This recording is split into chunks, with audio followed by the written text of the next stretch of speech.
The game of water polo is officiated by 2 referees who are assisted by a team of minor officials who support gameplay in a number of important ways.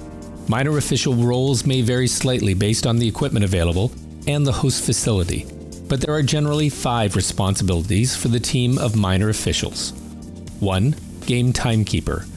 2. Possession timekeeper, shot clock. 3. Exclusion secretary, penalty time, penalty tracking. 4. Game secretary. 5. Goal judge, 1 on each line. This tutorial will cover the role of the possession clock timekeeper. The possession clock may also be referred to as a shot clock or 30-second clock. In water polo, the team in possession of the ball, the offense, has 30 seconds in which to direct a shot at the opposing net. To track this time limit, a possession clock or shot clock counts down from 30 seconds on each possession. In some timing systems, the game clock and shot clock are operated by the same controller, meaning only one person is required to operate both. In less sophisticated systems, the shot clock and game clock are separately operated and require 2 minor officials to run them. As the shot clock keeps track of the possession time and possession can change at any time throughout the game, in addition to being able to start and stop the clock, the shot clock has a third function, the ability to reset the countdown.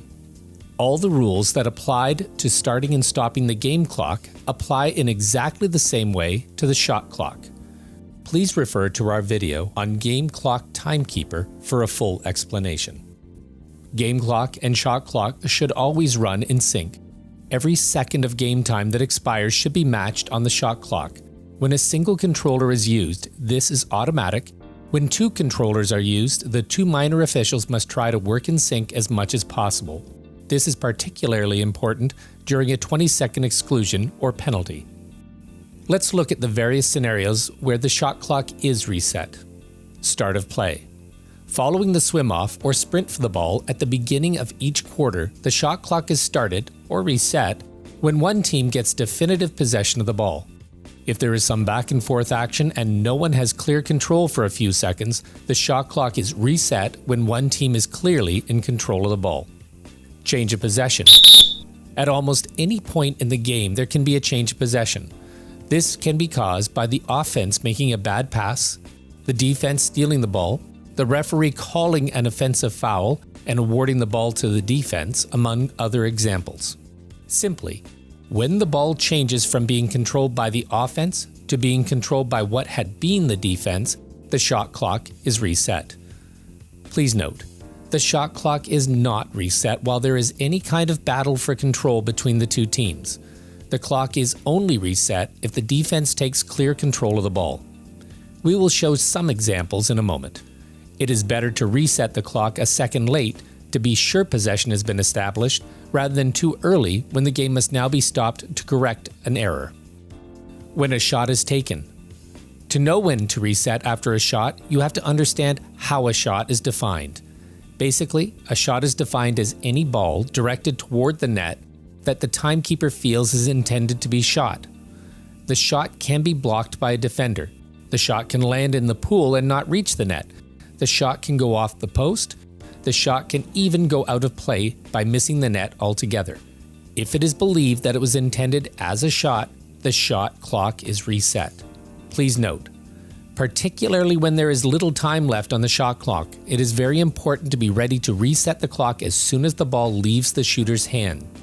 If the reset is late and the shot clock horn sounds when it shouldn't, the referee will signal for play to continue with a circling action hand signal.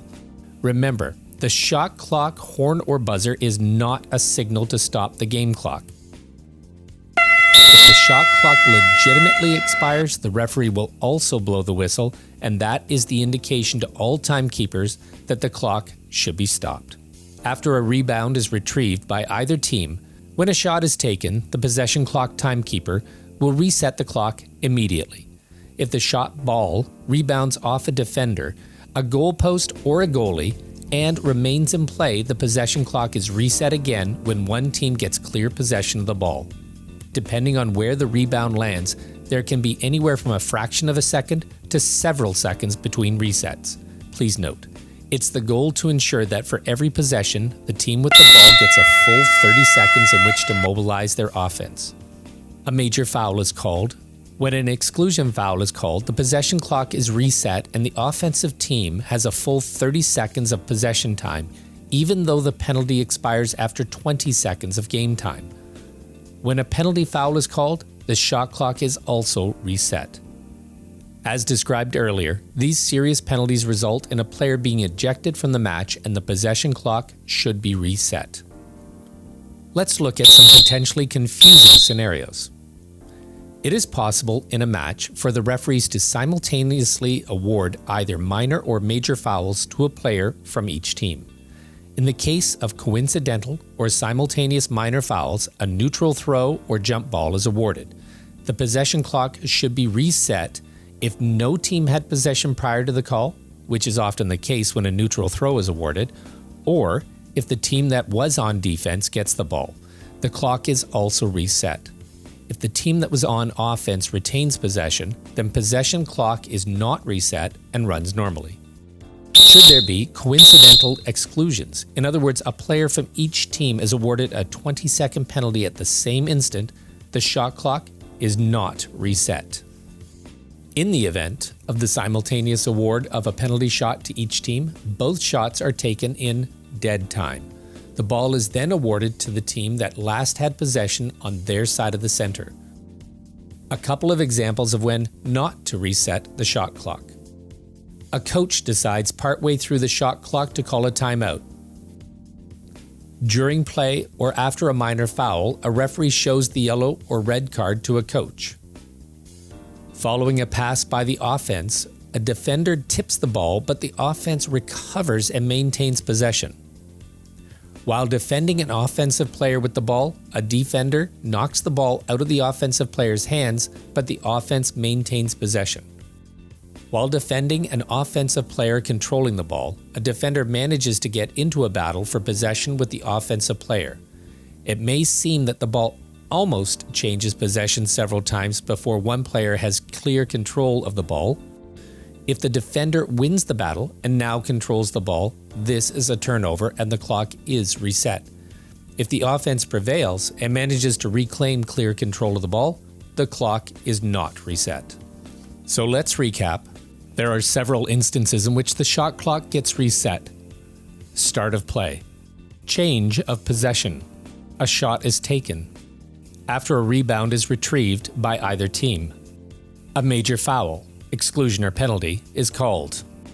A disqualification or brutality is called.